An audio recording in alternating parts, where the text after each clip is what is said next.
The honourable member for South Okanagan, West Kootenay, will lead the national anthem today. O Canada, our home and native land, true patriot love in all of us command. Quand on brasse et porte le pays, il sait porter la croix. Ton histoire est une épopée de plus brillants exploits. God keep our land glorious and free.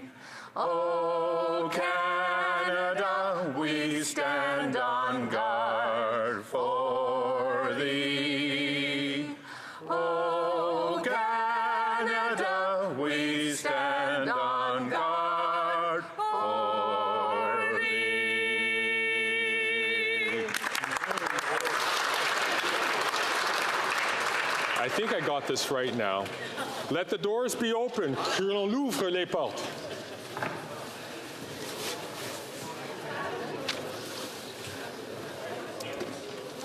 Déclaration des députés. Statements by members. The honourable member for Pontiac. Mr. Speaker, I rise today to note that in 1929, on October 18th, the highest court of appeal in Canada recognized women as persons, Mr. Speaker, under the law. It may seem strange, but that is the case. So on October 18th, we celebrate this day, and it reminds me of all of the women who became pioneers in our beautiful country, so that a person like me could rise in this house today. It reminds me of my grandmother, who had a business in Montreal in the 1940s. Mr. Speaker, she didn't even have the right to have a bank account, and she had a business. So this is a day where we need to remember that our rights as women should never be taken for granted. We must always protect them. We must never go backwards. The honourable member for York Simcoe. Mr. Speaker, this Prime Minister is running our country like he's the captain of the Titanic. He justified his record-high spending because interest rates were at historic lows. He encouraged Canadians to keep borrowing because those rates would stay low. He may as well said our country's finances were unsinkable. The captain of the crew of this ship ignored all the warnings about icebergs. And look where we are today. Inflation and interest rates are hitting record highs. Canadians are now running to the lifeboats as the cost of food, fuel, and home heating continue to climb. Too many people are losing their jobs, their homes, their savings, and any hope they had for the future. It was hubris that sunk the Titanic, but it's arrogance and entitlement from this Prime Minister that's sinking Canadians now. Conservatives will right the ship by axing the tax on gas and groceries. We will end inflationary deficits. Let's give Canadians a lifeline and bring it home. The honourable member for Markham-Stouffville. Speaker, our government's New Horizons for Seniors program provides funding for projects that make a difference in the lives of seniors and their communities. Last year, the Street Art Seniors of Stouffville, also known as SAS, received support from the New Horizons for Seniors grant. SAS is exactly the kind of initiative New Horizons was created to support. It provides seniors with an opportunity to express themselves, supports their inclusion in the community, addresses social isolation and ageism. A few weeks ago, Street Art Seniors of Stouffville received a Community Impact Award for elevating the spirit and quality of life in the community. It's a wonderful example of the incredible talent and innovative initiatives happening in Stouffville. Thank you to Margaret Wallace, Jennifer Onlock, and the team at the Latcham Art Gallery for your leadership and hard work. Thank you to the seniors who took part, and thank you to everyone who helped make this project a reality. L'honorable député de... The Honourable Member for Abitibi-Témiscamingue. Thank you, Mr. Speaker. The Société Saint-Jean-Baptiste has just honored the memory of one of the greatest hockey players in Quebec's history, Mike Bossy, who sadly passed away too young last year. For this Maurice Richard Award, which recognizes Quebecers who have risen to the rank of the greatest athletes, it's hard to think of a more deserving candidate than Mike Bossy. What he has achieved may never be seen again. He was the first after the Rocket to score 50 goals in 50 games, the first rookie to score at least 50 goals in a year. His 9 consecutive seasons with 50 or more goals is an unparalleled feat. With 4 Stanley Cups and countless trophies to his credit, the New York Islanders right winger has earned his place in the Hall of Fame. The son of Ukrainian immigrants, Mike Bossy has carved out a special place in the hearts of Quebecers, both on the ice and during his long career in French-language media. This great athlete has left his mark on Quebec in more ways than one. Hats off to Mike Bossy. The Honourable Member for Orleans. Mr. Speaker. Stand in the House today to recognize all the incredible small business owners in the community of Orléans and across Canada as we are celebrating Small Business Week. Whether it's local young entrepreneurs like Maïssa Zemni of Makeup by Maïssa Zemni, Elizabeth and Jordan, founders of Art of Being Coffee Co., or a small family business such as Beyond Cafe, located on Saint-Joseph Boulevard and owned by Ella, Vaid, and Asti Mechi. Small businesses are the heart of our communities, the backbone and the engine of our local economy. Mr. Speaker, let's celebrate each and every one of them for their achievement and their hard work. Let's continue to support our small businesses and the people behind them. Bonne semaine. Happy Small Business Week to all small businesses in Orleans and Canada. Thank you. The Honourable Member for Louis Saint Laurent. Thank you very much, Mr. Speaker, and congratulations on your election. Throughout the country, requests for help with food are skyrocketing. People who donated food in the past now have to ask for help themselves. Fortunately, community organizations continue to hold the fort and to work miracles to help families in Quebec and especially in my riding. I'm thinking in particular of Frigo Val Boncoeur, the Boîte à Fringales, Frigo Partage de Loretteville, Frigo Amélie et Frédéric, the St. Vincent de Paul Society, Rayon de Soleil, the Comptoir Agostine de Wendake, Accueil Saint-Ambroise de Loretteville, Solidarité Famille, and Le Piolet, among others. These are organizations that directly help people who are in need. And from the bottom of my heart, thank you to each of these hundreds of volunteers who help us. I'm appealing to everyone who's in a position to donate. Every dollar counts. Every item counts. Let's be generous. The Honourable Member for Toronto-St. Paul. Speaker, this morning on this Person's Day, I walked over to the truly powerful Famous Five statue in front of the Senate building to reflect on the progress made since these pioneering women fought to have women declared as persons. I think they would be proud. There's now parity of women in our Senate, parity of women in Cabinet, 30% women in the House of Commons, pensions, Medicare, child care, dental care, almost 60% of women in the workforce, the highest in the OECD. We have made serious efforts to address violence against women, the original goal of the Famous Five and their temperance movement colleagues. Today, we remember the clarion call of the formidable Nellie McClung. Never retreat, never apologize. Get the thing done and let them howl. So today we honor and thank the Famous Fives. We will get the equality thing done and let the misogynists howl.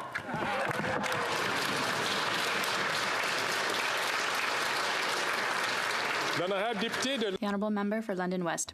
I rise in this House to condemn the attacks conducted by Hamas on October 7th, and I call on Hamas to release and safely return the Israeli hostages to their loved ones.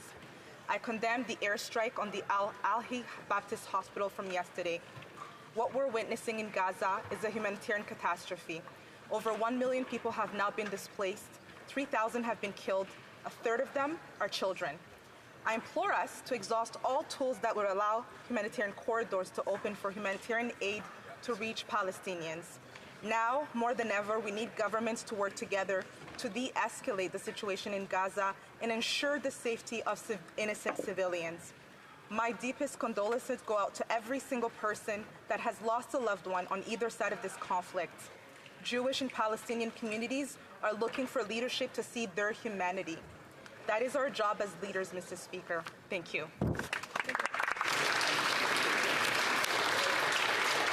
The honourable member from Dauphin Swan River, Nipawa. Mr. Speaker, after 8 years, this Prime Minister has added more to Canada's national debt than all other previous Prime Ministers combined. That's right. The Prime Minister told Canadians that his government would take on debt so Canadians wouldn't have to. But now, Canadians are paying the price for this Prime Minister's massive deficits and inflationary spending. After $500 billion of inflationary deficits, the Bank of Canada was forced to hike interest rates 10 times in just 19 months. And now, monthly mortgage payments have increased by 150% since this Prime Minister took office. To keep up with this Prime Minister's inflationary spending, Canada will spend $240 billion over the next 5 years to service our debt. The Prime Minister is wrong. It's not the government who is taking on the debt, it's Canadians. Canadians won't be fooled. They know that this Prime Minister is not worth the cost.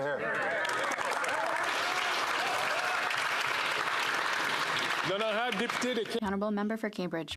Thank you, Mr. Speaker. This week we celebrate the 44th annual Small Business Week. Small business owners are the backbone of Canada's economy and the heart of our communities. And every October we celebrate their resilience and entrepreneurial spirit. Over the last few years, the challenges of running a small business have changed dramatically.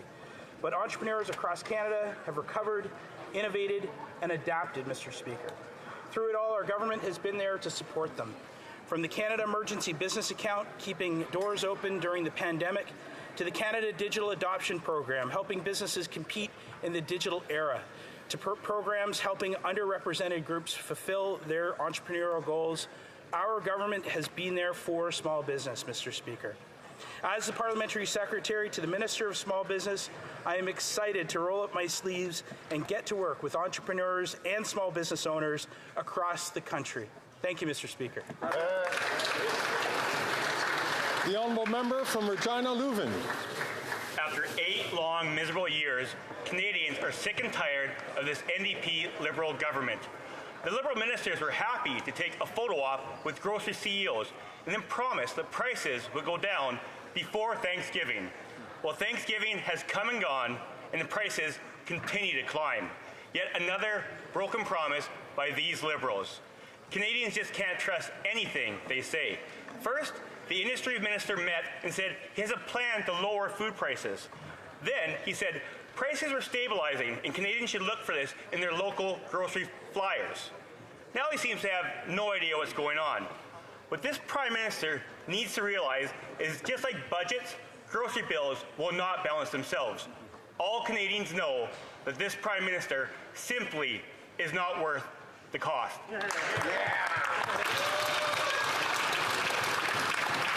The honourable member from Battle River, Crowfoot. Mr. Speaker, after 8 years of this NDP Liberal government, housing costs have doubled and people are struggling to pay their mortgages and make rent, something that affects small towns and big cities across Canada and Canadians both young and old. In a series of town halls and meetings I hosted last week, the number one concern I heard about was the cost of living, leading to a genuine fear about the future. After 8 years, this Liberal Prime Minister is simply not worth the cost. Conservatives demand that the Liberals bring back a balanced budget, since we've painfully learned that budgets don't balance themselves. Goldie Hyder from the Business Council of Canada recently said, and I quote, "With long-term interest rates at the highest they've been in years, it is irresponsible to suggest that economic growth will be higher than interest rates for years to come. Governments can no longer run permanent large deficits without fear. It's time to balance the budget to bring home lower prices for Canadians." The honourable member from Châteauguay-Lacolle. Mr. Speaker, as we mark Persons Day and pay tribute to the famous five, I'd like to highlight the contribution of Thérèse Casgrain, another great Canadian woman whose efforts not only enabled Quebec women to obtain the right the right to vote in 1940, but who fought throughout her life to improve the situation of Quebec women. Her political work, commitment, and achievements are examples that inspire many of us to this day. She became head of the Social Democratic Party, and she became the first woman leader of a political party in Canada. She was appointed senator, a person, in 1970.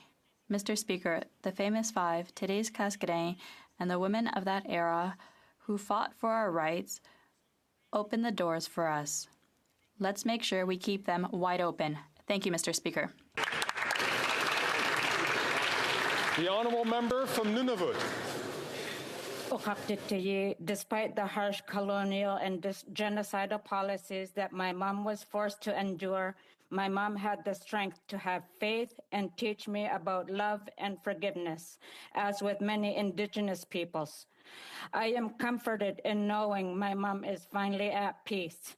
If she had access to great programs like those provided by Dashinta, I think she would have worked harder to stop intergenerational trauma being passed on to her great-grandchildren. Organizations like Dashinta are important because they show the benefits of First Nations, Métis, and Inuit leadership in helping each other. Their funding is running out, and we must ensure sustainable funding toward healing and cultural programs to continue without interruption. I call on all members to be champions of organizations like Dashinta in your ridings. Together, we can break systemic racism and act on reconciliation. The honourable member for Lac-Saint-Jean.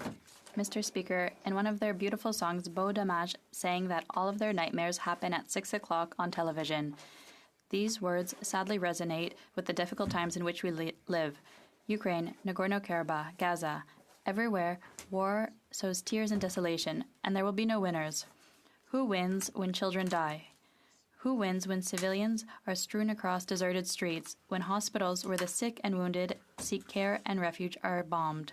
Who wins? Which God will rejoice over the death of a child?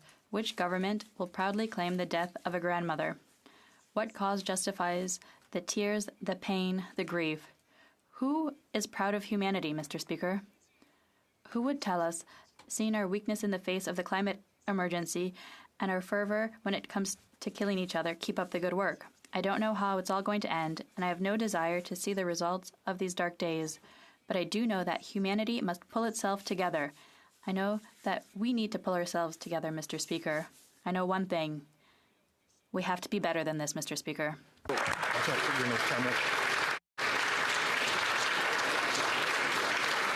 The honourable member from Mission Matsqui Fraser Canyon. Mr. Speaker, small business owners are the unsung heroes of the Canadian economy. These entrepreneurs make up almost 98% of all employer businesses, employ nearly 2/3 of the private labor force, and provide meaningful paychecks to millions of Canadians. But after 8 years of this NDP Liberal government, I doubt that small business owners feel like unsung heroes. Higher inflation, higher payroll taxes, higher carbon taxes, a labor crisis, higher rent, more red tape, and increased crime rates are hurting Main Street businesses across Canada. Business insolvencies continue to rise at alarming rates year over year and month over month. More businesses are closing than opening. This Prime Minister is not worth the cost. That's right. This Small Business Week, I want small business owners to know that Conservatives are hearing your challenges, and we are committed to axing Trudeau's carbon tax, lowering business taxes, and fostering an environment where small businesses are able to grow, innovate, and create powerful paychecks Hear, hear. once again. Great job. The honourable member from Aurora Oak Ridges, Richmond Hill. Mr. Speaker, today is a special day for all the women in this room and indeed across Canada. It is Persons' Day. On October 18, 1929, the Privy Council of England ruled that women are indeed persons under the law. This victory was the result of a long and courageous legal battle by Canadian women known as the Famous Five. This ruling allowed women to fully participate in political life. However, not all women. Indigenous, Black, and Asian women were not included until much later, and women from diverse backgrounds faced discrimination which limited their ability to participate. The struggle persists. Although we have made progress, women as a group, and even more so marginalized women, continue to be underrepresented. Persons Day reminds us to continue the fight begun by the famous five until we achieve equal representation for all women and gender-diverse people, because there cannot be true democracy unless women's voices are clearly heard. Thank you.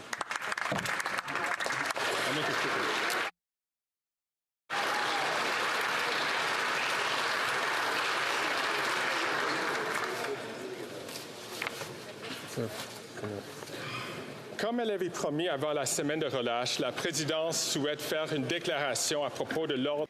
As promised before the break week, the Speaker would like to make a statement about order and decorum in the House.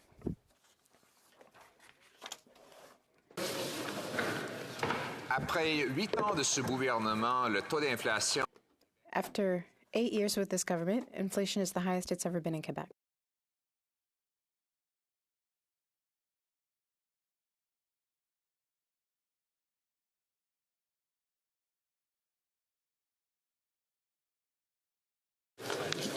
The honourable member, you'll have an opportunity to start with oral questions once I just make this statement to the House. Question period will follow immediately after this statement. Question period.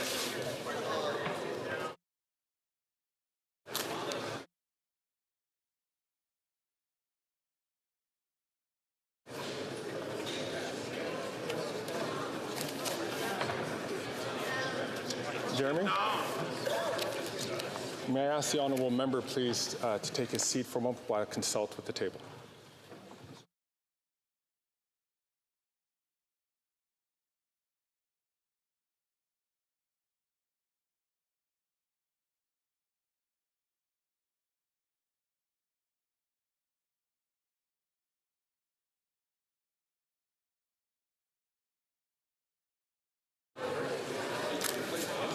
So, colleagues,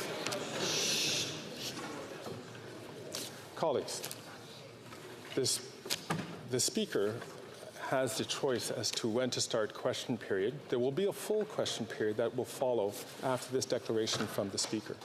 It's important for us to make this declaration.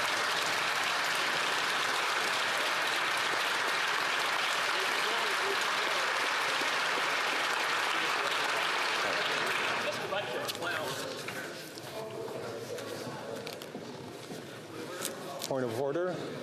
The Honourable House Leader from the Opposition. Just like to remind the Chair of Standing Order 5A, time for statements by members, oral questions, orders of the day. At 2 p.m. on Mondays, not later than 2:15 p.m., as the case may be, oral questions shall be taken up. Not may be taken up, shall be taken up. It's well past 2:15, Mr. Speaker.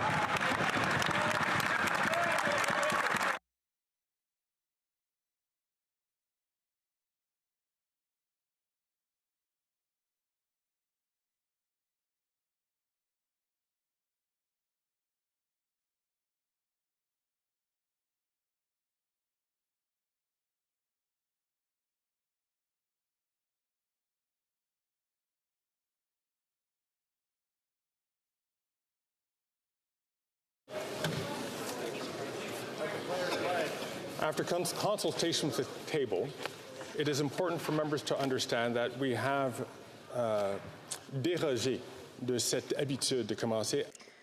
That we have moved away from starting exactly on time.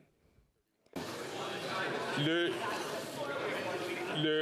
président, la présidence va faire cette déclaration. The Speaker will make a statement. It's not my intention to make this a habit. But according to the standing orders, I do have the opportunity of starting oral questions after my statement. The honourable member from Regina. The Speaker ought to know when rules are not followed, when there is a derogation from a rule, when that is pointed out to the Speaker then enforces the rules. These standing orders are the property of the House. It's up to the House to decide when we're not going to follow a rule or when we're going to change a rule. This is a standing order that the House has adopted. You are a servant of the House. You should follow the standing order.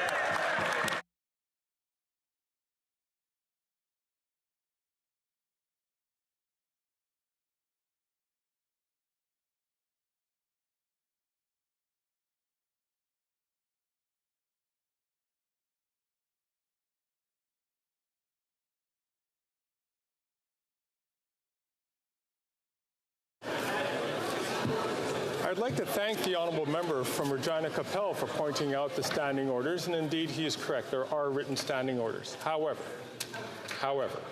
there is a long tradition in this House that the Speaker has the ability to making sure. Can I ask the honourable member to please allow me to finish as I have the floor at this time? I'll be happy to recognize the honourable member for a point of order. It is really important that we understand that the Speaker does have this ability to make a statement. We will have full oral questions at the end of this statement from the Speaker. It is an important message, which I think members would appreciate hearing, because it gives an indication as to how the Speaker is going to be proceeding in the months and years to follow. Colleagues, as promised before the constituency week. Order, the honourable member from Carleton. Every day in this House, the opposition has the occasion to respond to the actions of and hold the government accountable for its actions on behalf of Canadians. That happens at 2:15 every single Monday, Tuesday, Wednesday, and Thursday. That is not a may, that is not a possible, that is a shall. There is nothing in the clause that creates question period in the standing orders that allows the Speaker to arbitrarily change the time in order to give a speech. I will note that the Speaker has a plethora of occasions to stand on his feet and make any point he wants or any declaration he likes. He does not need to do it in the middle of the sacred period during which we hold the government to account. Now, I see, no, if I'm Mr. Speaker, if I may, this is the first time in all of my years here that I have seen a Speaker interrupt question period to make a speech. I've never seen it. I've never seen it. And I furthermore, the fact that you've risen to your feet in order to impose apparently a series of guidelines that are not approved by the Board of the Internal Economy or voted on by the House of Commons, and that you're doing it in violation of one of the existing rules that is already in place, suggests a very serious and unusual departure from the normal way in which Parliament exists. The government is here to serve Parliament, not the other way around. We ask that you allow us to proceed with question period and you make your statement afterwards.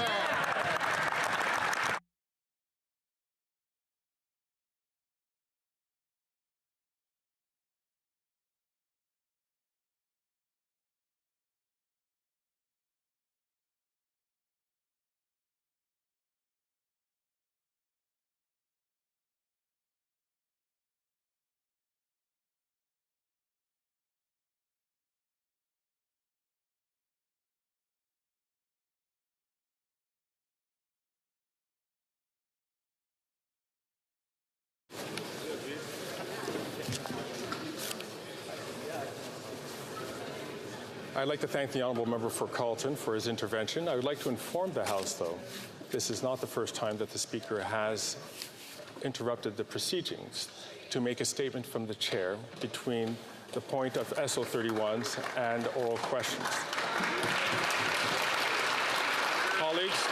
Colleagues, so that everybody can understand this very clearly, my immediate predecessor, for example, has done this at least on 2 occasions. It also has been done by speakers in the past.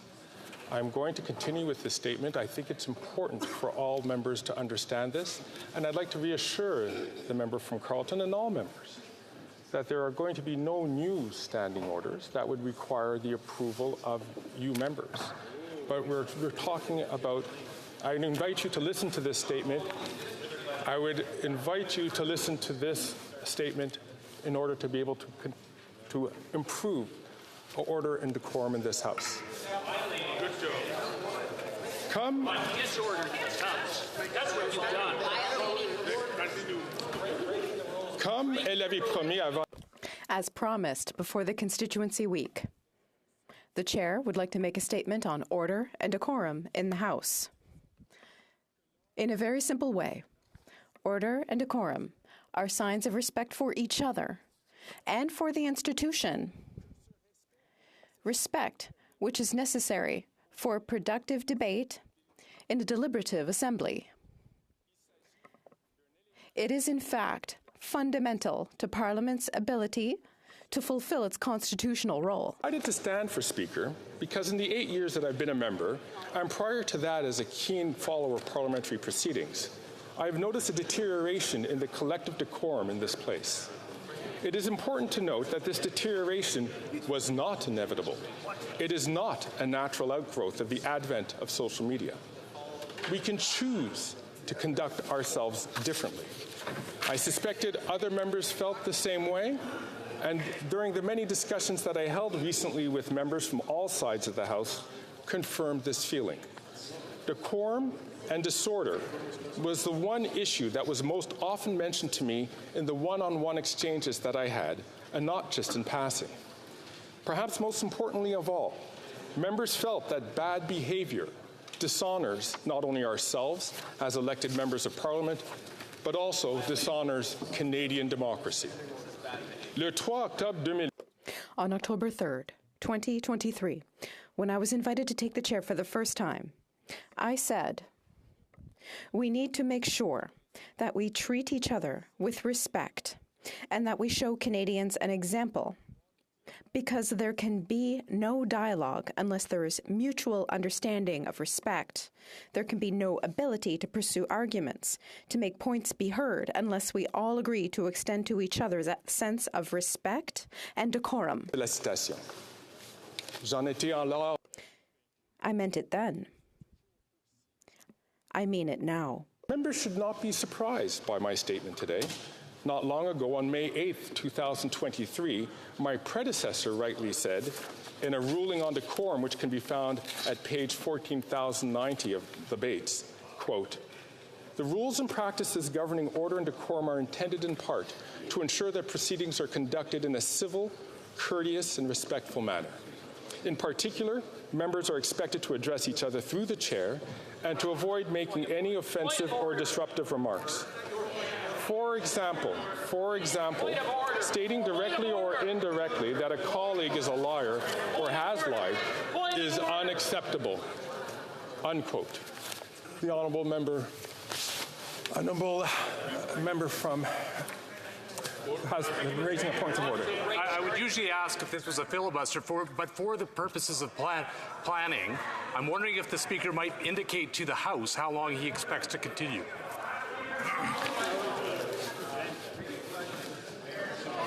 The member, this should continue it's not a point of order first, thank you, but I will let members know that it will continue for the time that it will take. It shouldn't be too long.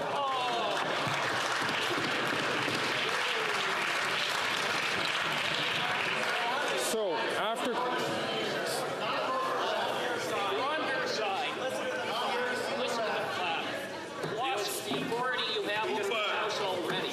The House is a place where freedom of speech is primordial and where views are strongly held and vigorously defended. While the chair must allow the widest range of individual expression possible, members are expected to be mindful of their words and behaviors within the realm of what would be considered parliamentary. I wish to echo the words of Speaker Milliken, which can be found at page 3719 of the October 5, 2006 debates, and I quote, "But the exercise of that freedom of speech ought to be based on the underlying principle of respect to the House and to other members. Conduct should not cause a disruption to proceedings." It would be an understatement to say that we have been plagued in recent weeks by what any observer would have to admit is an unusually noisy chamber, particularly during question period. Some of the disorders being triggered by questionable language or provocative statements, but much of it also appears to be generated by interruptions, interjections, or other demonstrations, actions that seem to be designed to drown out or plainly disrupt those asking questions or those answering them. But when the noise reaches levels where no one, not even the Speaker, can hear what is being said, the House as a whole loses some credibility. So, I appeal to all honorable members for cooperation. I will continue to try to give members wide latitude in expressing their points of view.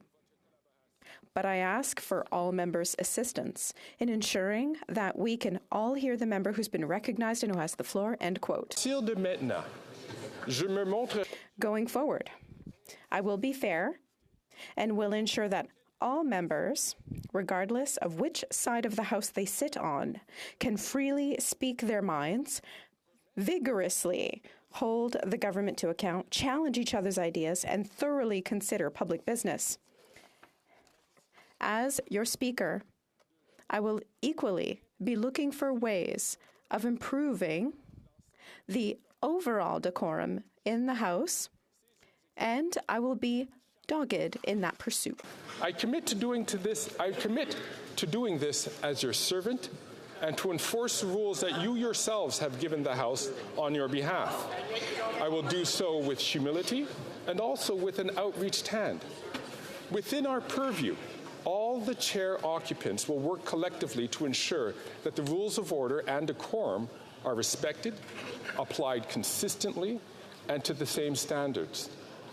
As another one of my predecessors, the member for Regina Capel, stated on December 12, 2012, at pages 13,215 and 13,216 of debates, quote, "My task as Speaker is to ensure that the intensity of feelings expressed around some issues is contained within the bounds of civility without infringing on the freedom of speech that members enjoy.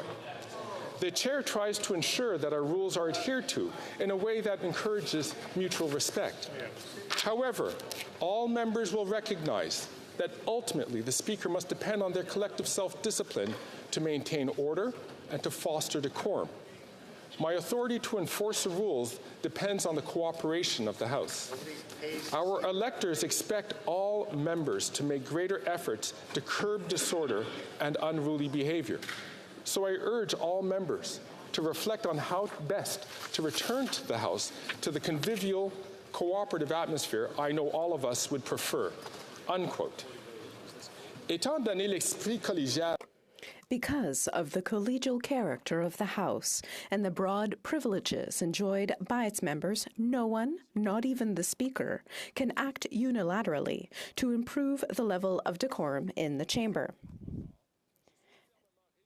Despite my own strong individual determination to maintaining the dignity and decorum of the House, ultimately, those efforts will come to naught without members themselves taking responsibility for their behavior and conduct and showing their own personal efforts in comporting their business in an appropriate and civil manner. I will therefore need your help in order to succeed. Observed over the years as a member, the following issues have deteriorated and need to be addressed. First, excessive, disruptive, and loud heckling must be toned down. Occasional heckling has always been a part of our proceedings, and a light-hearted or clever comment will often enhance debate rather than detract from it. However, far too often, heckling is boorish and rude, designed to intimidate, insult, or drown out others. Members have a right to be heard and to hear the proceedings going on around them. The frequent and time-consuming disorder it creates must stop. Excessive interruptions must be curtailed. Deuxièmement, bien que je sois... Second, while I'm committed to protecting the individual privilege of freedom of speech necessary for our debates, too frequently, our ideas and thoughts are expressed in provocative terms, leading to tense exchanges that harm the necessary collegiality for our work. We have, in the past, had members likening their colleagues to Mussolini, or calling each other racists, or shouting obscenities. Latitude in expressing one's point of view will be given, but questionable language and unnecessarily provocative statements will not be tolerated. Finally, the growing tendency to make pointed criticism in a way that is unnecessarily personal and designed to denigrate, bully, elicit an emotional reaction, or to attack the integrity of the person introduces a toxicity to our proceedings which hampers our ability to get things done. This includes coming up with fake titles for members in order to mock them, or comments that question their courage, their honesty, or their commitment to their country. I would also include comments designed to draw attention to the absence of members as a means of embarrassing them, even though this is against our rules. As many of my predecessors have underscored, there are multiple places members must go to fulfill their duties. I will point out, there are examples of these sorts of comments on all sides of the House. Insofar as personal attacks can be limited, I will use whatever tools I have at my disposal to do so. Les problèmes que j'ai soulignés se manifestent sur... The above-mentioned issues tend to be displayed most prominently during statements by members and daily question period. This is unfortunate, because this is when our proceedings receive the most attention from those watching or from the public in the galleries, and from which clips are most widely circulated on social media. These are the issues I will focus most of my efforts on resolving. While the House is master of its own proceedings and the Speaker its servant, the Chair has the authority to enforce rules of debate to maintain order and decorum so that the House may conduct its business in an orderly fashion. The standing orders of the House state explicitly that the Speaker shall preserve order and decorum and decide questions of order. This duty, which extends to the other chair occupants, carries with it a wide-ranging authority covering matters as diverse as the behavior and attire of members, the conduct of proceedings, the rules of debate, and disruptions on the floor of the chamber and its galleries. As such, any challenge to the authority of the chair by refusing to respect a call to order, to withdraw language ruled to be unparliamentary, to cease irrelevance and repetition in debate, or to stop interrupting a member who has the floor, can be addressed through recourse to a number of options.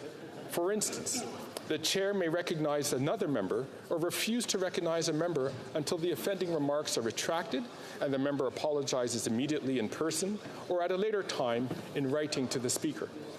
As a last resort, the chair may name a member, the most severe disciplinary power at the Speaker's disposal.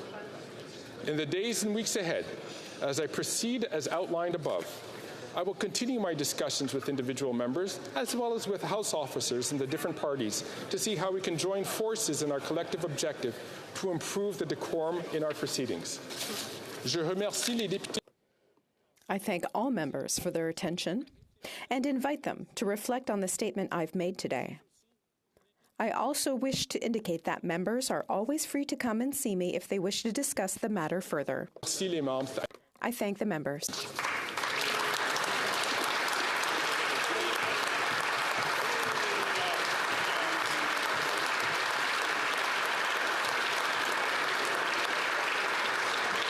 Questions orales, oral questions. L'honorable chef de l'opposition. The Honourable Leader of the Opposition.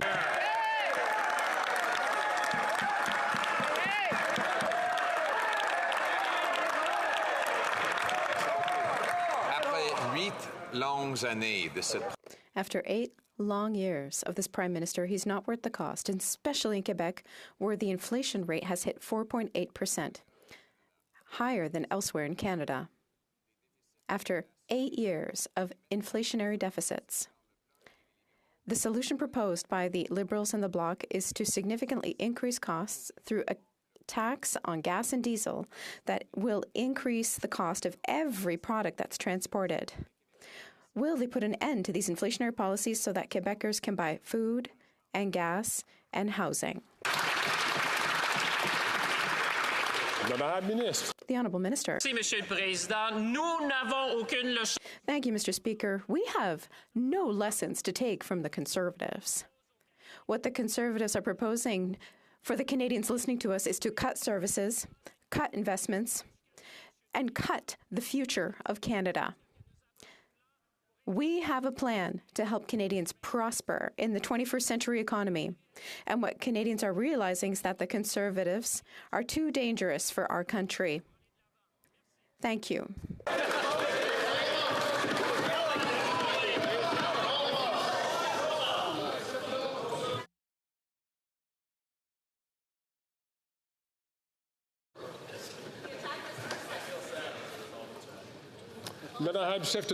The Honourable Leader of the Opposition. Speaker, I will ignore that member's lack of decorum and his emotionally charged approach to focus on Canadians. Because I can actually take it. I can take the debate and have it out in the open. But Mr. Speaker, he talks about cuts. Canadians are making cuts in their own lives. We now have a new phenomenon in Canada, which is the middle class homeless. We used to just have young people living in their parents' basements. Now we have parents moving into their children's basements. Will the Prime Minister reverse the inflationary policies that doubled housing costs and are forcing seniors to move into their kids' basements just to avoid going homeless?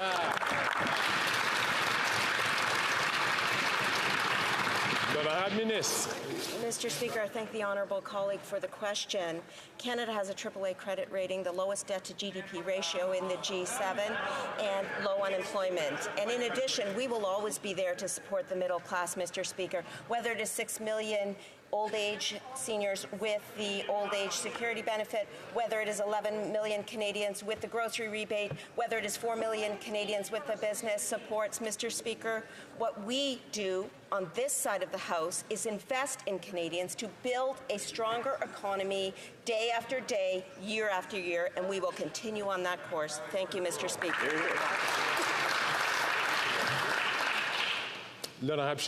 The Honourable Leader of the Opposition. Incompetent rating agencies mean absolutely nothing to the, quote, unhoused seniors who say that for affordable housing in Metro Vancouver, that the only thing that turns up is nothing, nothing, and nothing.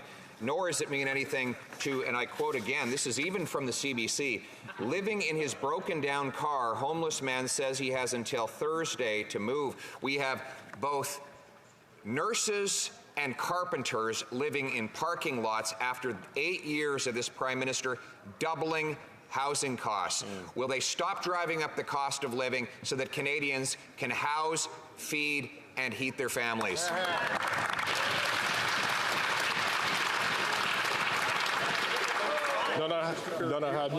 The Honourable Minister. Very much, Mr. Speaker, and here's the truth for seniors. Fixing the global inflation problem is not going to be fixed by cutting dental support to 3.5 million seniors, and that's what the Leader of the Opposition would do. On top of that, Mr. Speaker, to get to the tens of billions of dollars of cuts he's talking about, it would mean cuts to our healthcare system. It would mean making sure, unfortunately, that the investments like we saw in BC to transform our health system won't happen. What does that mean, Mr. Speaker? It doesn't mean just poor health outcomes. It means more costs in the future. It means a less resilient country, and it means a much worse future for our seniors. That's what he's peddling, Mr. Speaker. The Honourable Leader of the Opposition. Actually, this government that's promising over $10 billion of cuts right now because they suddenly woke up and realized that they were bankrupt. When we were in office, we actually managed to balance the budget while growing healthcare spending every single year. In fact, growing it faster than the current government. But today, the biggest threat to the health of Canadians is homelessness. People are losing their homes because this Prime Minister has doubled the cost of housing. Will he realize, with people living in parking lots, that after 8 years, he's just not worth the cost?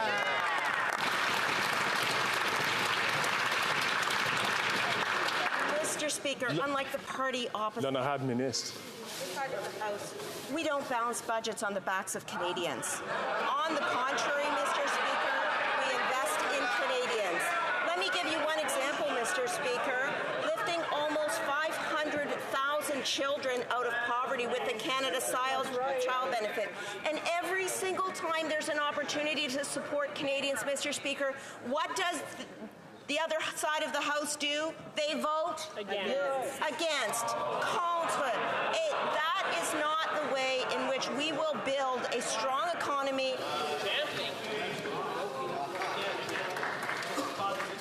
Once again, I'd like to remind members to please conduct themselves in a way that is appropriate. And I'll also ask members to please keep the voices down so the speaker can hear at least what is going on. If not, the members would ask a question. The honourable Leader of the Opposition. Mr. Speaker, the member is right about one thing. They don't balance the budget on the backs of Canadians. They run massive inflationary deficits on the backs of Canadians. On another matter, Mr. Speaker, our hearts were broken to see a hospital in Gaza struck by a missile.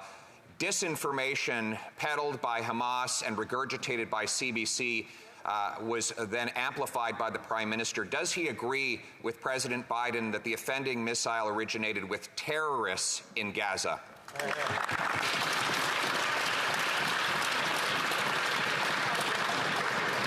The Honourable Minister. Speaker, our government has been unequivocal in condemning the terrorist attacks of Hamas against Israeli citizens. We are also adamant that attacks on civilians are wrong. We call on all parties to observe international law. Our hearts go out to the innocent Palestinian victims that have died as a result of this attack, and we will continue to work with partners around the world to call for a humanitarian corridor. Thank you, Mr. Speaker. The Honourable Leader of Bellechampre. Dans le terrible conflit qui déchire la bande de Gaza. The conflict tearing Gaza apart means that civilians are leaving in unspeakable distress. Humanitarian aid needs to get to the Gaza Strip. It needs to be able to get there without condition, regardless of the origin of those conditions. Canada needs a strong voice to do anything in this context. They need to reach out to friends in Israel or Palestine and friends of peace. Will Canada join the initiative with the United States, Germany, France, the UK, and others? The Honourable Minister. Thank you, Mr. Speaker. I want to thank my honourable colleague for the question. The Minister of Foreign Affairs was one of the first to go to that region in order to be there for our Israeli and Palestinian friends. We were one of the first nations to give a strong voice to the situation between Israel and Hamas. And we are there to continue to have a humanitarian corridor, and we are there to defend the rights of all civilians in that zone. The Honourable Leader or Member for Bellechampre. The United Nations cannot be heard alone. They need friends and credibility. Am I given to understand that the Prime Minister over the last 11 days has not spoken once to the President of the United States? In the countries neighboring Quebec, they say you have to walk the talk, or les bottines doivent suivre les babines. We need to go beyond good intentions. Should the Prime Minister not consider walking the talk? The Honourable Minister. Thank you, Mr. Speaker. From the beginning of this truly horrendous crisis for everyone involved, many innocent victims have fallen in that region. The Prime Minister and the Minister of Foreign Affairs have been in contact with allies, with stakeholders in the region. We are there to play a leadership role and a collaborative role in order to help resolve this conflict.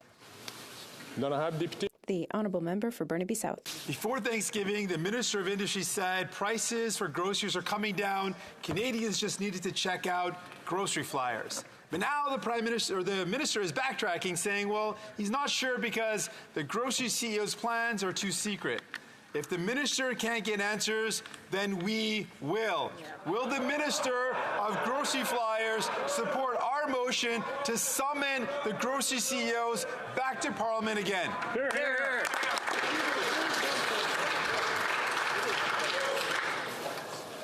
The Honourable Minister. Mr. Speaker, I'd like to thank the member for the question, Mr. Speaker. I'm really surprised in the way of that question, Mr. Speaker. We did one thing that has never been done in Canadian history. We called the 5 CEOs of the groceries in Ottawa, Mr. Speaker, and we expressed the frustration of 40 million Canadians, Mr. Speaker, about the price of grocery. I would enjoy all members of this House to give the same message that I give. Make sure you help Canadians and help us to stabilize price in Canada. That's what Canadian expects.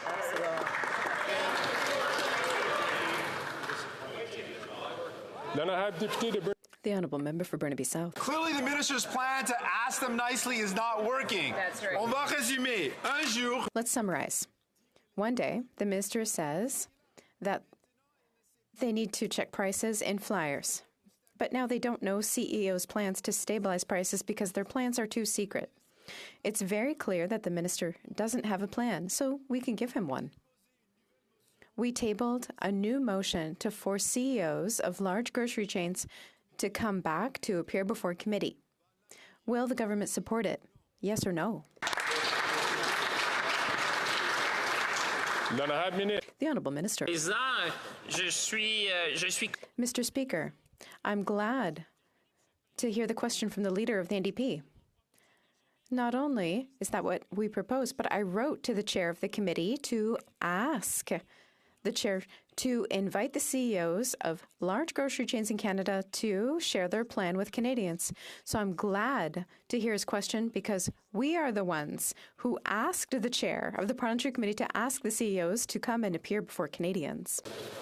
The Honourable Member for Thornhill. The government is saying that they have not been briefed on verified intelligence confirmed by the President of the United States that has led to the retraction of media reports around the world about yesterday's explosion by IRGC-backed terrorists that killed innocent civilians in Gaza. After 8 years, is the relationship with our closest allies, our Five Eyes partners, so damaged that they don't even share with Canada what they have already told the rest of the world?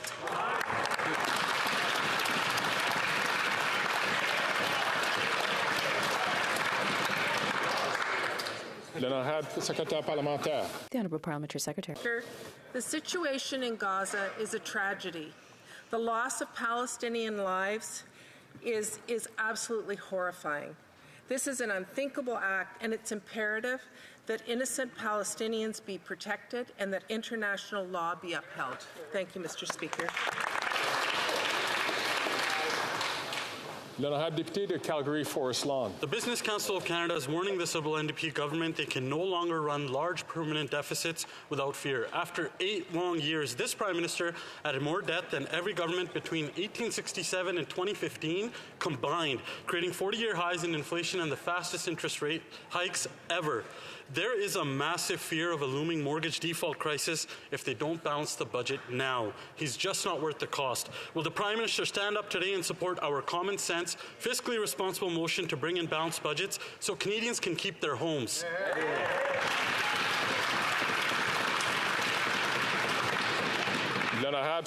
The Honourable Parliamentary Secretary.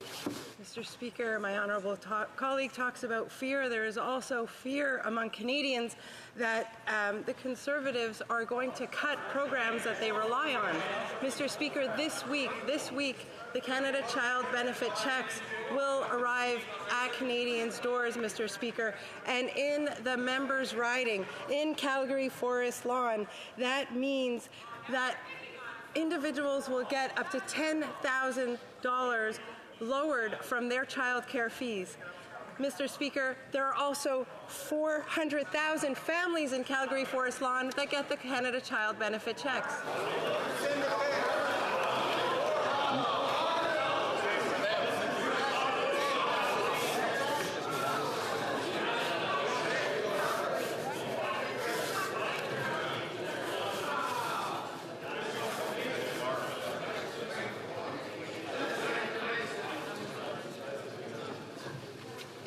The honourable member from Dufferin-Caledon. The Prime Minister promised that interest rates were going to remain low, and Canadians believed him, so they went out, they bought homes, and they took out mortgages. But after 8 years of liberal inflationary deficits, interest rates are at a 30-year high, and many Canadian families are now not finding they can't pay their mortgage. In fact, the Business Council of Canada just said governments can't permanently run deficits without fear. So will this finance minister stop running her inflationary deficits so interest rates will come down and Canadian families won't lose their homes?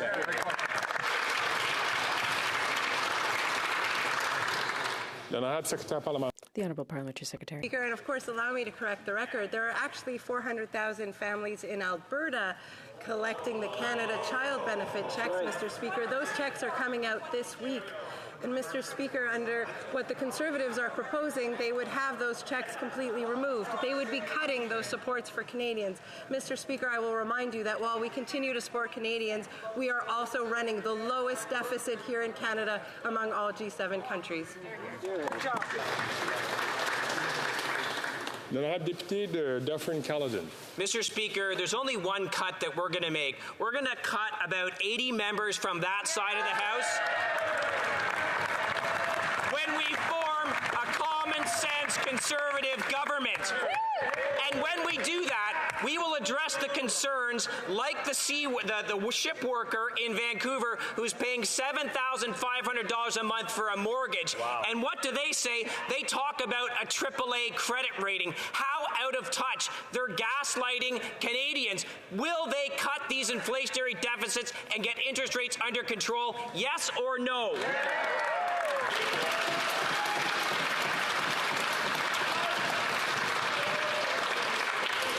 The Honourable Minister. Thank you, Mr. Speaker. I'm very pleased to hear the member of the opposition speak about C-SPAN. It is a very important member of the business community in my riding of North Vancouver.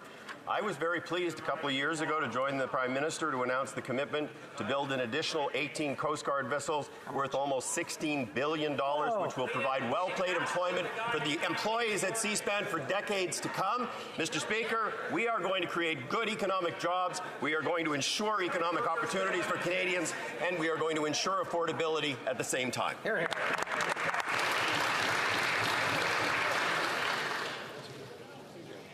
I'm going to ask once again for members to please refrain from taking the floor when they are not been recognized by the chair, and to leave the questions so that they can be answered so that colleagues can hear them. The Honourable Member for Charlebourg, Haute-Saint-Charles.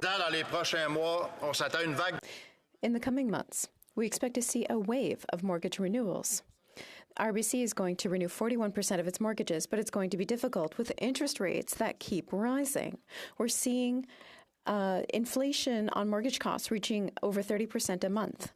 After 8 years of this Prime Minister, nothing's going right. Will he explain to people how they're going to pay their mortgages and not end up in the street? The Honourable Parliamentary Secretary. Mr. Speaker, yesterday, Statistics Canada gave us good news. Inflation went down again here in Canada. Our government continues to work to help Canadians that are having trouble making ends meet. In this House, we have a bill before parliamentarians that will stabilize grocery prices throughout Canada. The Conservatives are playing political games with measures that could help Canadians. The Honourable Member for Charlebourg, Haute-Saint-Charles. I'm not sure where she read that good news, because We heard from Statistics Canada that inflation went up in Quebec and hit 4.8%. That's the fourth month in a row that Quebec has had the highest inflation rate in Canada. Food inflation's at 6.7% after 8 years under this Prime Minister with his help from the Bloc. People are literally having trouble feeding their families.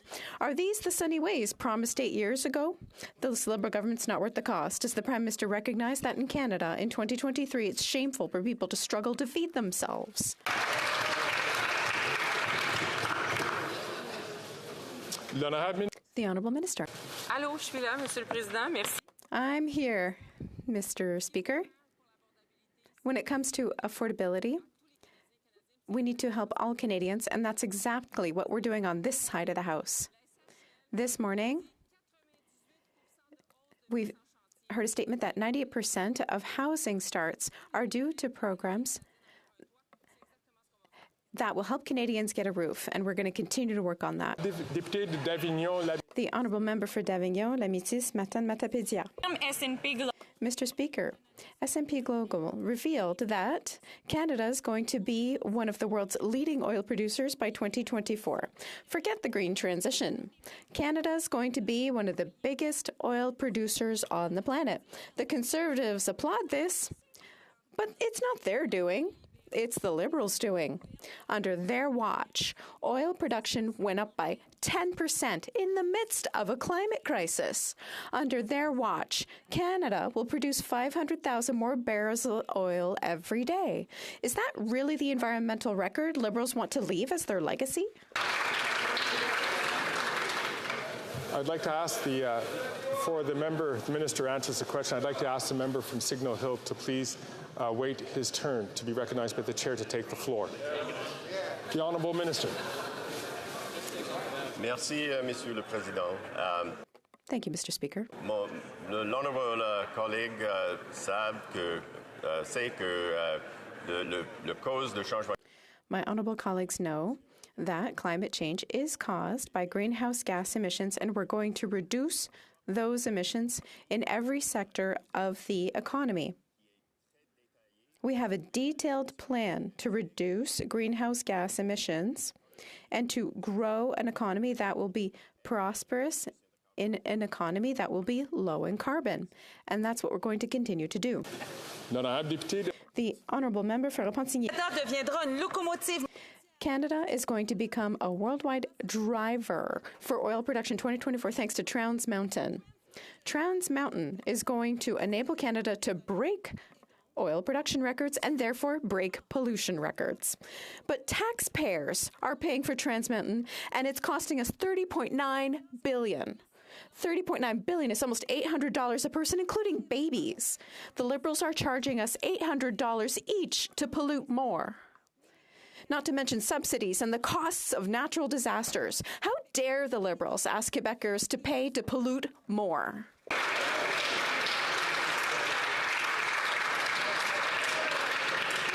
The Honourable Minister. I thank my colleague for her question, but I'm wondering why she's not talking about what the government has done recently. We recently announced the biggest investment in the history of Quebec called Northvolt. That's going to make batteries for electric vehicles. My colleague should have focused on that issue because not only will Quebec be a champion of the car industry, it's going to be a champion of the green economy. That's what we're doing. Député de Peterborough-Kawartha. Over and over, this Liberal NDP government promised interest rates would not go up. But after 8 miserable years of this Prime Minister, Canadians know that is not true. Mortgage defaults and forced home sales are on the rise. Lindsay is one of hundreds who wrote to me to tell me about her skyrocketing mortgage rate. She's paying an extra $1,250 a month. She doesn't have an extra $1,250 a month. This Prime Minister is just not worth the cost. So when will he stop his inflationary spending so Canadians like Lindsay can keep their home?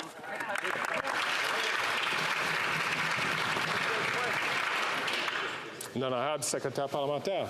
Mr. Speaker, last week I had the opportunity to visit Peterborough, that member's riding, where I announced $42 million for the construction or renovation of over 1,100 units of housing. You know what's interesting, Mr. Speaker? Wow. That member voted against every program that made that funding possible, Mr. Speaker, and then she tried to take credit for it.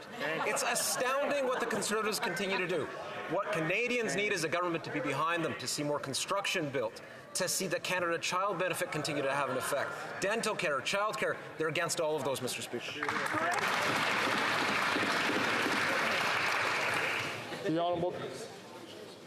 The honourable member from Calgary-Mindeport. Mr. Speaker, after 8 years of this Liberal government, the deficit continues to rise. In March, the finance minister said that this year the deficit was going to be $40 billion.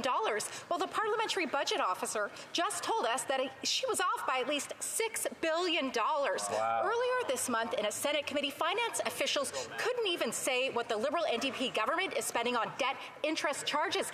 This Prime Minister simply isn't worth the cost. So when will this Prime Minister come up with a plan to balance the budget so Canadians can keep their homes?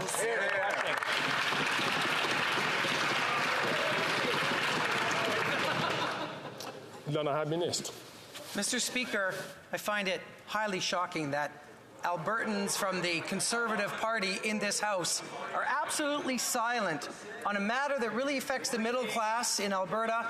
Mr. Speaker, we're talking about the government of Alberta trying to take Alberta pensioners out of the Canadian pension plan, destabilizing the pension plan for Canadians from coast to coast to coast. They talk a big game in this chamber, Mr. Speaker, but when it comes to actually defending Albertans, they sit on the sidelines while we have their backs.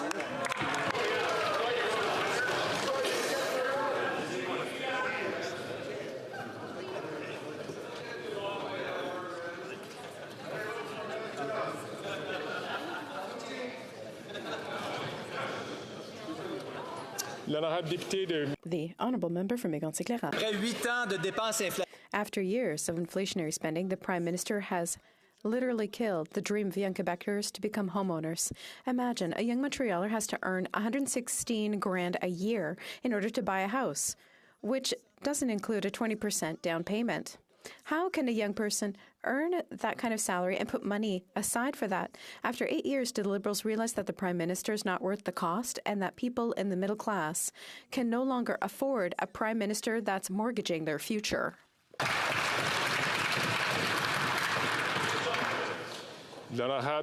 The Honourable Parliamentary Secretary. Merci, Monsieur le Président. Thank you, Mr. Speaker. What Montrealers don't understand is why Conservatives are delaying the implementation of measures that will help build more apartments, more homes throughout the country. We have a bill before this House, and the Conservatives, even those who said publicly they'd vote for it, well, they don't want it to move forward. We're being slowed down. And we can't deliver because the Conservatives are delaying a bill in this House, and it's shameful. The honourable member from Mégantic-Clairette. The Liberals should have called so that we could discuss it. They're the ones who are delaying passage of this bill after 8 years of the consequences of Liberal action are disastrous. In Quebec, inflation is the highest in the country, nearly 5% for the fourth month in a row. Like all parents in Quebec, I'm worried for my children's future. They're going to be facing the highest interest rates in the last 40 years. Food is too expensive, rent is unaffordable, and interest rates are skyrocketing. When will they stop mortgaging the future of our children? The Honourable Minister. Thank you, Mr. Speaker. We know the Conservatives love to claim that they can give us lessons in economics, but the last time they were in power, not only did they leave behind a mess for Liberals to clean up, they cut in pensions, they cut in EI, they cut in border security, the army, federal prisons in science and research. Here, we support economic growth, but the Conservatives are only good for axing. They're not so good at calculating. Député de Vancouver Est. The City of Toronto and housing advocates warn that unhoused people will die as the weather gets colder. Toronto's shelter system, the largest in Canada, is beyond capacity. Hundreds of people are being turned away every day, including refugees and asylum seekers. Successive Liberal and Conservative governments walked away from housing and left the city scrambling to house people in need. Toronto is pleading for support. Will the Liberals step up and provide the funding required to the City of Toronto so that no one has to sleep or die on the streets this winter? Hear, hear. L'honorable secrétaire parlementaire. Mr. Speaker, I've worked with that member for a number of years now, and I don't doubt for a moment her commitment to housing. And she knows, because she voted for it, that we doubled the funding for homelessness through the Reaching Home initiative. And in fact, Toronto has received $290 million to combat homelessness. We will continue to work with not-for-profit organizations that are on the ground doing the vital work to get people off the street and providing them with the wraparound supports that they need to make a transition towards something better. Here. Good job.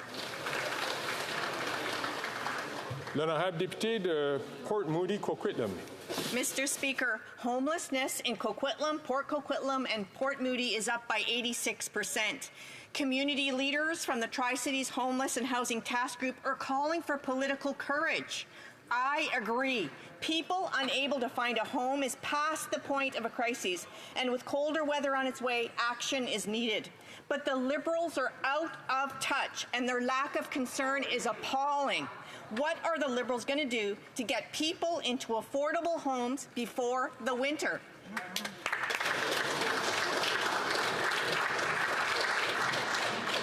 L'honorable député, l'honorable secrétaire parlementaire. This government was the first government in Canadian history, in fact, to recognize that there is a human right to housing. And we continue to act in that vein through the National Housing Strategy, a strategy that has resulted in 70,000 people being taken off the street. 122,000 people who were very close to being homeless, no longer in that position because of the vital supports that they've been given. They are now housed. We'll continue to do everything we can, and we embrace partnership through working with provinces, municipalities, and I emphasize not-for-profit organizations that are key to all of this. Good job. L'honorable député de Kings Hants. Speaker, our government is focused on helping Atlantic Canada drive the tremendous economic opportunities that exist for clean energy in our region. That's exactly why we advanced Bill C-49 in close partnership with Newfoundland and Labrador and Nova Scotia. We also have a mutual goal of getting off coal-fired electricity while expanding clean energy grids. Premier Higgs and Houston were both in Ottawa this week to talk about their provincial plans to do just that. Can the Minister of Energy and Natural Resources explain how our government is working in cooperation with Nova Scotia and New Brunswick to support that crucial transition while being mindful of affordability? Thank you, Mr. Speaker.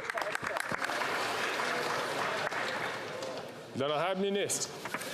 Thank you to the member for his continuous advocacy for Atlantic Canadians. He and his Atlantic Liberal colleagues stood up against the Conservatives who opposed Bill C-49, including Conservative members from Atlantic Canada, whose communities will benefit from the good, sustainable jobs and economic opportunities that this act will bring. This week, Canada, Nova Scotia, and New Brunswick agreed to advance collaboration and progress on delivering clean, affordable, and reliable electricity while phasing out coal by 2030, driving to net zero electricity grid by 2035. This will fight climate change and create good jobs and economic opportunity across Atlantic Canada. L'honorable député de Wellington, Halton Hills. Mr. Speaker, yesterday the State Department updated their travel advisory to Lebanon to the highest level, advising all U.S. citizens of the following: do not travel to Lebanon. But the government's overall travel advisory for Lebanon advises Canadian citizens to avoid non-essential travel, which is not the highest level. Why is this government always a dollar short and a day late when it comes to protecting the safety and security of Canadians overseas?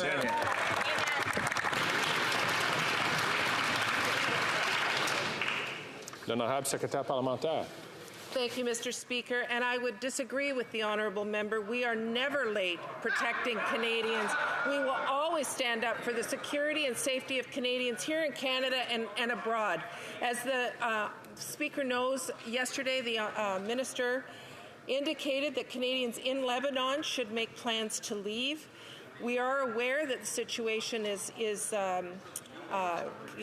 could be volatile there, so we want to make sure Canadians are safe. So she has advised Canadians to leave the area. Thank you, Mr. Speaker. Honorable député de Wellington, Halton Hills. Well, Mr. Speaker, the government has been late. It was late in the fall of Kabul in August of 2021. Has the government not learned the lessons of 2006 and 2021 of Beirut and Kabul? Throughout the Middle East and North Africa, there has been an outbreak of protests and violence targeting Western interests and Western missions. Will the government clearly communicate to Canadians information necessary to ensure their safety and inform Canadians about security threats they are facing in the region in a timely manner? Hear, hear.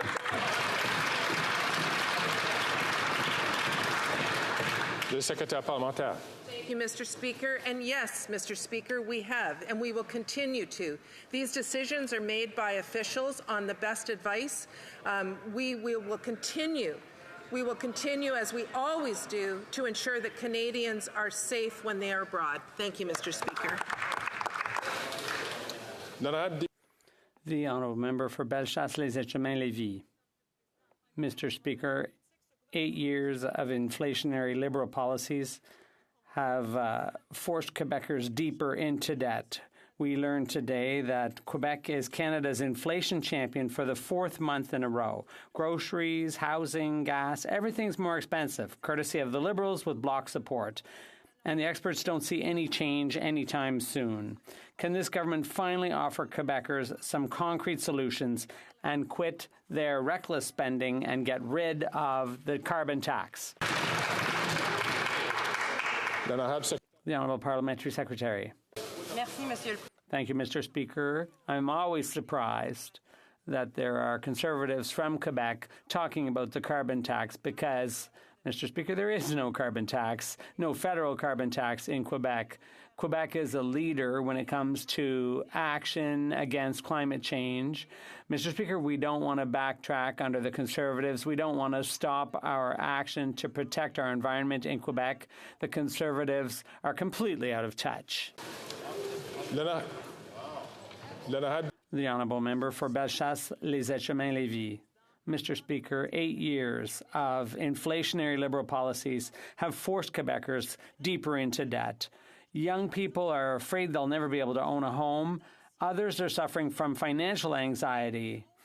In spite of this, the government and the Bloc are supporting an increase to the carbon tax. We can't say it often enough. A vote for the Bloc will cost you. Why doesn't the Prime Minister give Quebecers a break and backtrack on his inflationary carbon tax? The Honourable Minister. Mr. Speaker, my colleague talks about cutting, but where? In housing? Is there too much money going to housing? Is it pensions? Does she think our seniors are getting too much money? Is it dental care? Is it child care? Perhaps culture? Because they're so happy to make cuts in those areas. Which would they choose? They should stand up and say where they're going to make the cuts. The Honourable Member for Shefford.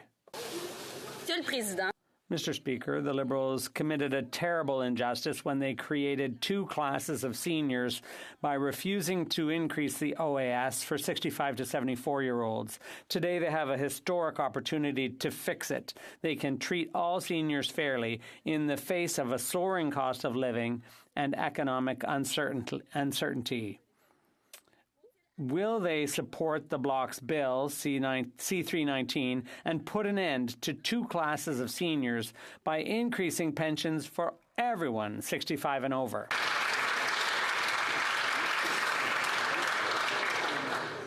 The Honourable Minister. Mr. Speaker, we've made huge progress in helping seniors out. This has helped reduce poverty among those 65 and over. We restored the retirement age to 65.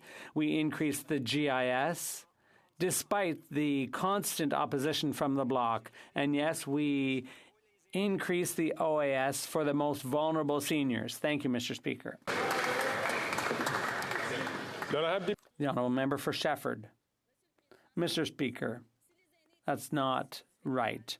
If seniors were satisfied with the federal government, groups that represent them like the AREQ, the AQRP, and the AFES wouldn't be on the Hill today. They're here to ask the government to support C319. Seniors are the ones telling us that C319 will make a difference in their lives. They're the ones saying that only a fair pension increase for all seniors will protect them from financial insecurity. That's what seniors want from the Liberals. Will they finally listen and support the bill?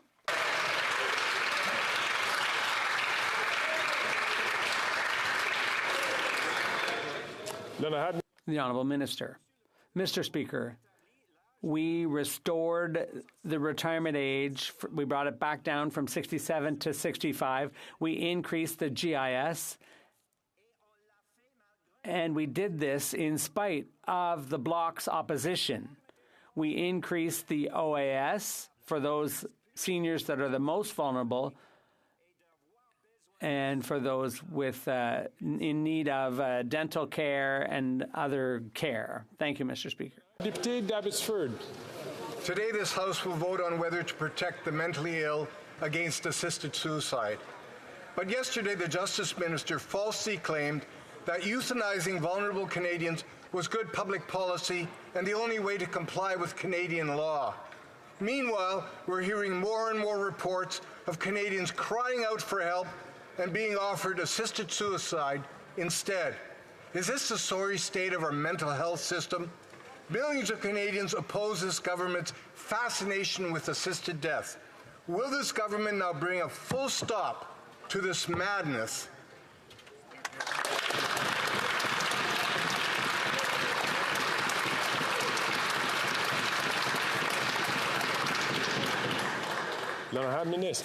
Thank you very much, Mr. Speaker. And of course, there is not one among us in this House that doesn't have people that we love that are deeply vulnerable, that have been in a state of mental health crisis.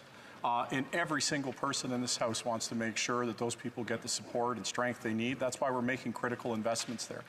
But we also have to make sure that people who are trapped in mental illness and deep, profound suffering, that we examine what's the best way to deal with those circumstances. That's why we're working to reconstitute the Joint Committee so that we can look at this process, look at how we responsibly deal with these issues in a way that respects and protects vulnerable people.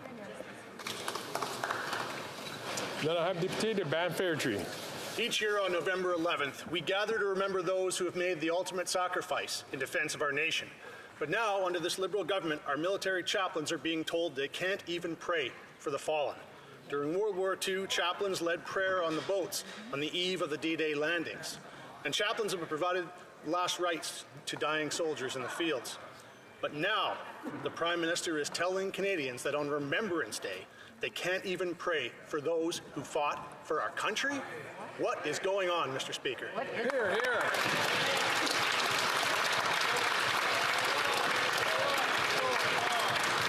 Questions over there? Shameful. That's hideous. Stephen. L'honorable secrétaire parlementaire. Monsieur le Président, écoutez, aujourd'hui. Mr. Speaker,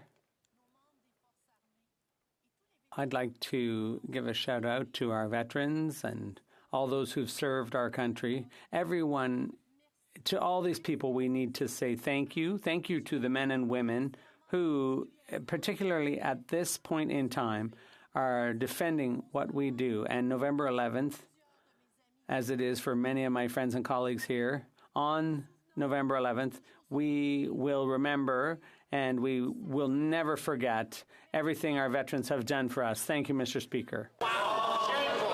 Wow. Shameful answer. Wow. Unacceptable.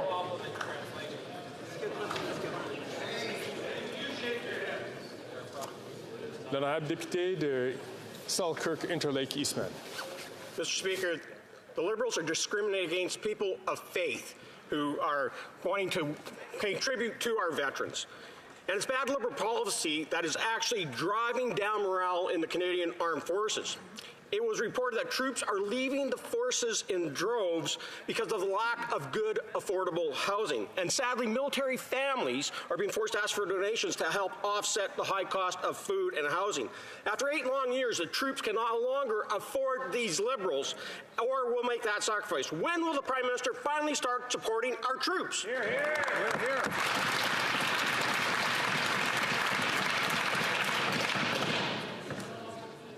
L'honorable secrétaire parlementaire. Monsieur le Président, I don't take any lessons today from this side of the House. Because you know what, Mr. President? When they were in power, they actually cut spending, fall below 1%. Let me be very clear. Military members and their families are our top priorities. And we're taking steps to ensure that they are supported. In our budget 2022, we've invested $55 million in residential housing for CAF. We will be there for our troops. We will always support them, Mr. Speaker.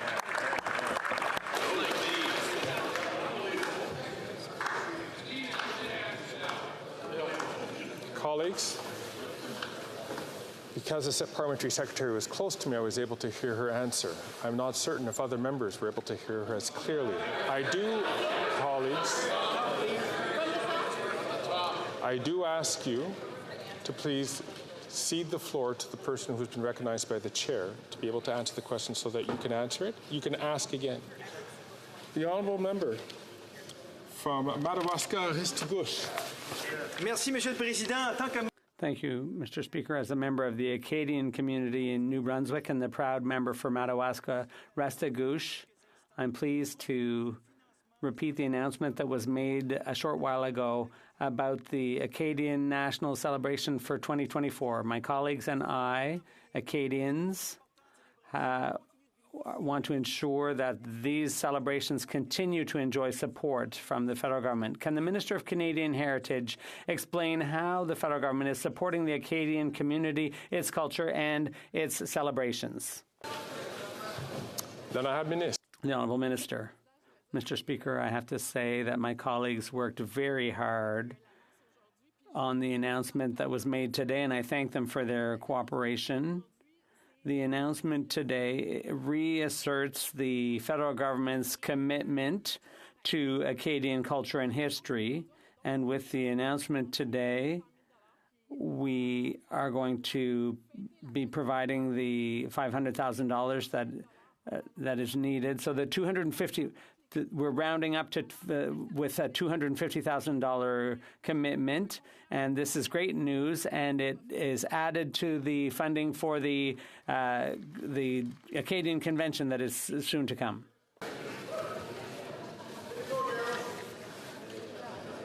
L'honorable député de Brantford-Brant. Mr. Speaker, no one is above the law. This includes the Prime Minister. And after 8 years, he is the only one in Canadian history found guilty of breaking not one, but 2 ethics laws. And now with the Rise scam, the RCMP is investigating criminality in the highest echelons of this government. And what is the Prime Minister's response? He shuts down debate. He shuts down committee, and now he hides behind cabinet confidence. He is not worth the cost. Under dark clouds of suspicion, will the Prime Minister cooperate now with several RCMP investigations?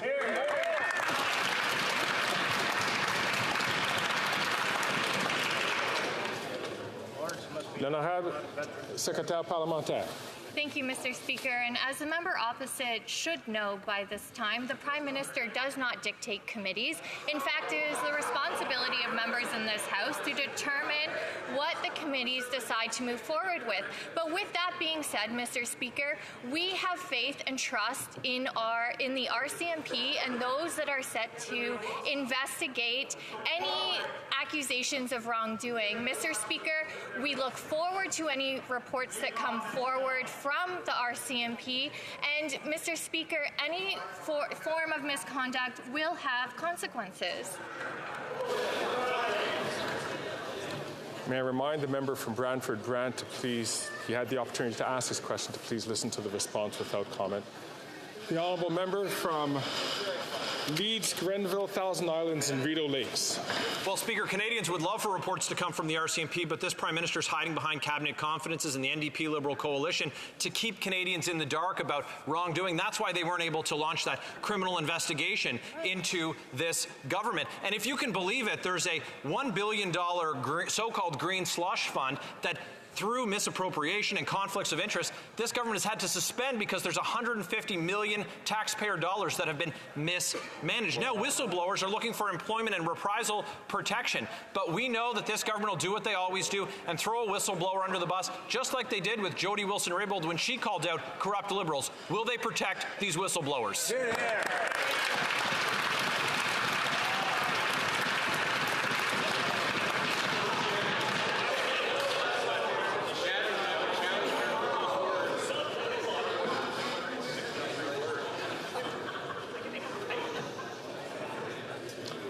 Mr. Speaker, I'd like to thank the member for the question, and for Canadians watching at home, remember to this House what are the facts. The moment, Mr. Speaker, that we heard about the allegation of misconduct, we immediately commissioned a third-party independent expert to investigate these allegations.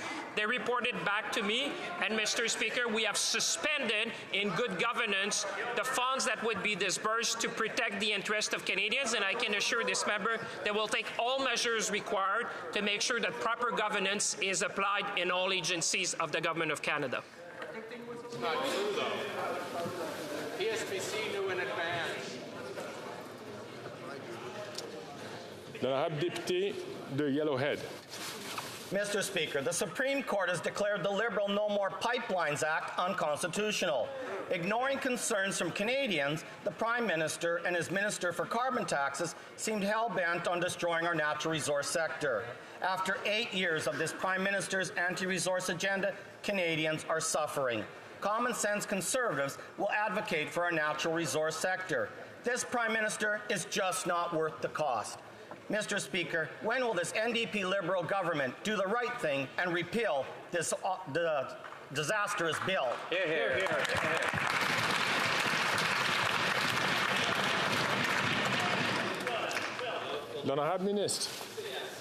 Mr. Speaker, I think Canadians understand that when the Conservative Party was in power, they gutted the environmental legislation that existed in this country in 2012. They undermined the confidence that Canadians had that the environment was going to be protected, that the rights of Indigenous peoples would be respected, such that good projects could go ahead. We have put into place a system of better rules that ensure environmental sustainability, respect for Indigenous rights, that will accelerate the work that we are doing to ensure that good projects move ahead. With respect to the Supreme Court decision, there are some surgical tweaks that we will make to ensure that we actually move forward.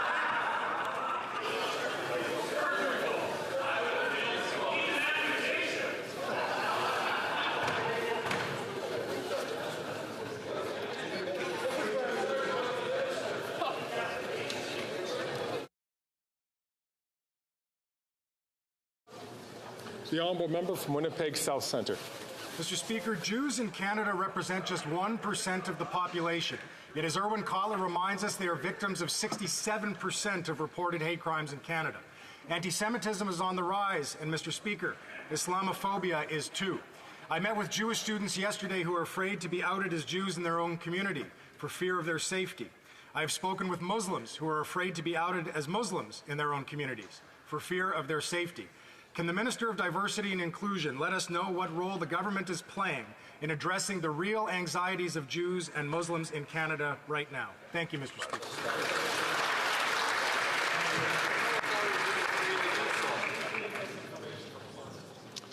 The Honourable Minister. Mr. Speaker, I first want to acknowledge just how difficult the past few days and weeks have been, both for the Jewish and Muslim communities, and I want them to know that all of us here stand with and in solidarity with the communities. On Monday, Mr. Speaker, we announced the appointment of Ms. Deborah Lyons as Canada's Special Envoy on preserving Holocaust remembrance and combating anti-Semitism. And as she stated, Mr. Speaker, she will work closely with her counterpart, the Special Envoy on Combating Islamophobia, to support both communities during this difficult time when feelings of anxiety, tensions, and fear are on the rise, Mr. Speaker. Mr. Speaker, diversity is at the core of who we are as Canadians. We all need to be united in standing up against hate and intolerance whenever, wherever.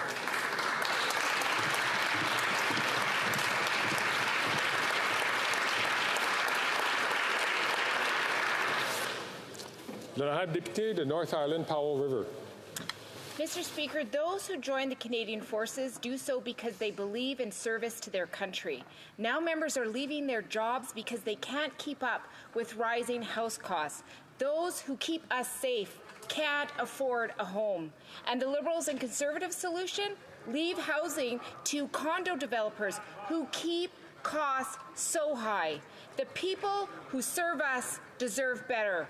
What is this government going to do to ensure that members of the Canadian Armed Forces do not become homeless?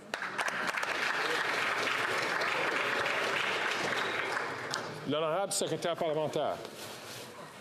Monsieur le Président, I want to say thanks to the member for raising, and I know how advocate she has brought forward a lot of issues in this House. But let me be very clear. Military members and their families are our top priorities, and we're taking steps to ensure that they are supported. This is why we're working with our stakeholders to align resources and acquire additional housing, Mr. Speaker. In our budget 2022-2023 alone, we've invested $55 million in residential housing for our CAF member. Merci, Monsieur le Président. L'honorable député de Saanich Gulf Islands. Thank you, Mr. Speaker. The incredible irony here is that the portions of the impact assessment law the Supreme Court found were in excess of federal jurisdiction were the sections created by Stephen Harper in wrecking our previous predictable, strong environmental assessment legislation, the so-called designated project list, which was a very bad idea, the expert environmental law panel created under former Minister McKenna and then ignored by the government in bringing forward C-69, has the answers the government needs. Will this minister commit to reviewing those recommendations and putting them in place? L'honorable ministre. Thank you, Mr. Speaker. I think we can agree that the Conservative Party destroyed environmental legislation in this country, undermined the integrity of those processes, such that it was incumbent on the new government to actually bring into place better rules that would allow major projects to be built in this country, that respected environmental rights, that respected the rights of Indigenous peoples. We have delivered that. We certainly respect the decision of the court. We will be making amendments to the Act, but the Supreme Court was clear, let me be very clear about this, that Parliament can enact legislation to protect the environment, and we certainly will continue to do that. This brings to the end of oral questions. Colleagues, I wish to draw the attention of members to the presence of the gallery of Her Excellency Lindita Nicola, Speaker of the Parliament of the Republic of Albania, accompanied by our parliamentary delegation.